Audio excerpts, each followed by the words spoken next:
जय हिंद। इस वीडियो में जानेंगे जीएस से जुड़े टॉप 20 क्वेश्चन के बारे में। और इसमें जो वीडियो है उसका पीडीएफ हम टेलीग्राम पे अपलोड कर देंगे, वहाँ से आप डाउनलोड कर सकते हैं। ये जो भी क्वेश्चन है इसमें ये अक्सर एग्जाम में पूछ लेता है, चाहे सेंट्रल गवर्नमेंट का हो या फिर स्टेट गवर्नमेंट का कोई भी एग्जाम हो। तो पहला क्वेश्चन है, वेदों की ओर लौटो किसने कहा था? तो ऑप्शन ए है दयानंद सरस्वती। दयानंद सरस्वती ने कहा था वेदों की ओर लौटो। अगला प्रश्न, तूतीय हिंद किसे कहा जाता है? तो ऑप्शन बी है अमीर खुसरो। किसे कहा जाता है? अमीर खुसरो को कहा जाता है तूतीय हिंद। ये अकबर के दरबार में रहते थे। कहाँ? अकबर के दरबार में रहते थे। अगला प्रश्न, मशहूर शायर मिर्ज़ा गालिब का वास्तविक नाम क्या था? तो ऑप्शन सी है असदुल्लाह खान। क्या नाम था? असदुल्लाह खान। ये अक्सर शायरी करते थे, हम सब ने ही सुना होगा इनकी शायरी, चाहे किसी दूसरे के मुख से ही सुना हो, लेकिन मिर्ज़ा गालिब का शायरी सब ने सुना है। इनका वास्तविक नाम क्या था? असदुल्लाह खान। अगला प्रश्न, सितार के जादूगर उपनाम से किसे जाना जाता है? तो सितार के जादूगर उपनाम से किसे जाना जाता है? रहीम सेन को। ऑप्शन डी है रहीम सेन, इनको सितार के जादूगर के नाम से जाना जाता है। अच्छा, हॉकी के जादूगर के नाम से किसे जाना जाता है? हॉकी के जादूगर किसे कहा जाता है? मेजर ध्यानचंद को कहा जाता है हॉकी का जादूगर। अगला प्रश्न, ब्रह्म समाज के संस्थापक कौन थे? तो ब्रह्म समाज के संस्थापक कौन थे? राजा राम मोहन राय। ऑप्शन ए है राजा राम मोहन राय ब्रह्म समाज के संस्थापक थे। 1829 में इन्होंने सती प्रथा के दूर करने के लिए, सती प्रथा का जो एक चलन था उसको 1829 में विलियम बेंटिक के सहायता से राजा राम मोहन राय ने समाप्त कर दिया था। अगला प्रश्न, खालसा पंथ की स्थापना किसने किया था? तो ऑप्शन बी है गुरु गोविंद सिंह। गुरु गोविंद सिंह ने खालसा पंथ की स्थापना किया था। किसने किया था? गुरु गोविंद सिंह ने। और ये सिखों के 10वें गुरु थे। कौन नंबर के गुरु थे? 10वें नंबर के। और गुरु नानक देव सिख धर्म के प्रवर्तक थे। पहले थे गुरु नानक जी, फिर अंगद, फिर अमरदास, रामदास, ऐसे करके कुल 10 लोग थे। अगला प्रश्न, अमीर खुसरो के गुरु कौन थे? तो अमीर खुसरो के गुरु कौन थे?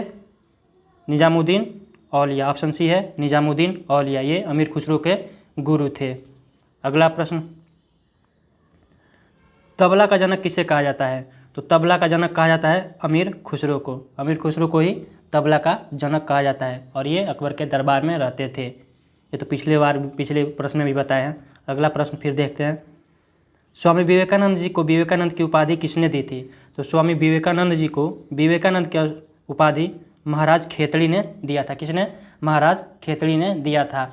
विवेकानंद के जन्मदिन पर ही राष्ट्रीय युवा दिवस मनाया जाता है। क्या मनाया जाता है? राष्ट्रीय युवा दिवस। और इनका जन्म हुआ था 12 जनवरी को। और 1893 में शिकागो में हो रहे विश्व धार्मिक सम्मेलन में इन्होंने भारत की तरफ से हिंदू धर्म के लिए बोला था। कब? 1893 में। अगला प्रश्न, बंगाल में भक्ति आंदोलन के प्रवर्तक कौन थे? तो बंगाल में भक्ति आंदोलन के प्रवर्तक चैतन्य महाप्रभु थे। कौन थे? ऑप्शन बी है चैतन्य महाप्रभु। ये बंगाल में भक्ति आंदोलन के प्रवर्तक थे। अगला प्रश्न, प्रचार के लिए सबसे पहले हिंदी का प्रयोग किसने किया था? तो प्रचार के लिए सबसे पहले हिंदी का प्रयोग किया था रामानंद ने। ऑप्शन सी है, ऑप्शन सी, रामानंद ने प्रचार के लिए सबसे पहले हिंदी का प्रयोग किया था। और इनके 12 शिष्य थे। कितने शिष्य थे रामानंद के? 12 शिष्य, जिसमें से 2 महिलाएं थीं। और 2 महिलाएं कौन कौन सी थीं? एक थी पद्मावती और दूसरी सुरसरी। कबीर, रैदास और धन्ना ये सब इन्हीं के शिष्य थे। अगला प्रश्न,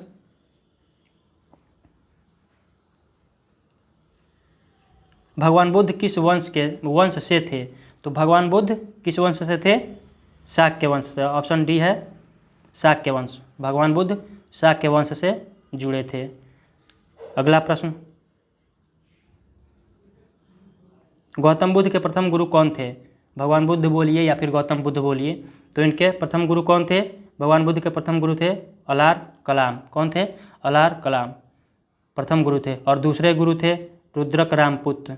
दोनों याद रखिएगा, पहले गुरु थे अलार कलाम और दूसरे थे रुद्रक रामपुत्र। ABCD करके है, तो पहले पे अलार कलाम है और दूसरे नंबर पे जो है वो रुद्रक रामपुत्र थे। अगला प्रश्न, तानसेन को कंठभरण विलासिनी की उपाधि किसने दी थी? तो तानसेन को कंठभरण विलासिनी की उपाधि अकबर ने दिया था। किसने दिया था? अकबर ने दिया था। अगला प्रश्न देखते हैं।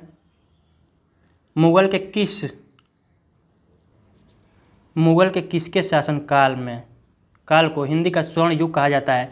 तो हिंदी का स्वर्ण युग अकबर के समय को कहा जाता है। किसके समय को कहा जाता है? अकबर के समय को मुगल काल का स्वर्ण युग और हिंदी का स्वर्ण युग कहा जाता है। और ये तो हिंदी का हो गया। अगर एग्जाम में पूछ दे कि जो चित्रकला का स्वर्ण युग किसके काल को कहा जाता है, तो जहांगीर के काल को कहा जाता है चित्रकला का स्वर्ण युग। और स्थापत्य कला का स्वर्ण युग किसके काल को कहा जाता है? शाहजहां के काल को कहा जाता है, क्योंकि शाहजहां ने ही ताजमहल बनवाया था। अगला प्रश्न, प्रार्थना समाज के संस्थापक कौन थे?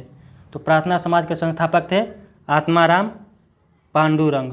ऑप्शन ए है आत्माराम पांडुरंग, ये प्रार्थना समाज के संस्थापक थे। अगला प्रश्न देख लेते हैं। तानसेन के गुरु कौन थे? तो तानसेन के गुरु थे हरिदास। कौन थे? हरिदास। तानसेन के गुरु थे हरिदास। ऑप्शन सी है हरिदास, तानसेन के गुरु थे। नेक्स्ट, राम रहीम एक ही है, किसका कथन है? तो राम रहीम एक ही है, ये कथन है कबीरदास जी का। किसका है? कबीरदास ने कहा है कि राम रहीम एक ही हैं।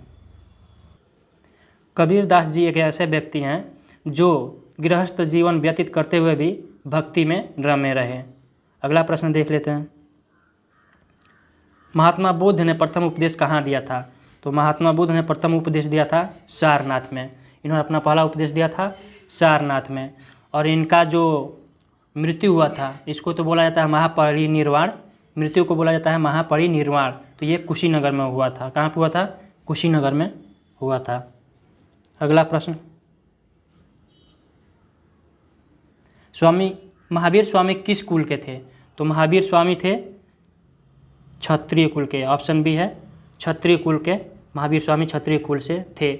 और ये जैन धर्म के 24वें तीर्थकर थे। 24वें बोलिए या फिर अंतिमवें बोलिए, ये 24वें तीर्थकर थे। इनका जन्म 540 ईसा पूर्व में कुंडग्राम वैशाली में हुआ था। और बचपन का नाम इनका क्या था? वर्धमान। ये तपस्या कहाँ किए थे? किस नदी के पास? ये भी पूछ लेता है किस नदी के किनारे और किस पेड़ के नीचे। तो ये ऋजुपालिका नदी के किनारे और साल वृक्ष के नीचे इन्होंने तपस्या किया था। तो ये क्वेश्चन थे, कुछ टॉप 20 क्वेश्चन थे, इसको याद रखिएगा। और इसका PDF हम अपने टेलीग्राम चैनल पर अपलोड कर देंगे, वहाँ से आप डाउनलोड कर सकते हैं। जय हिंद।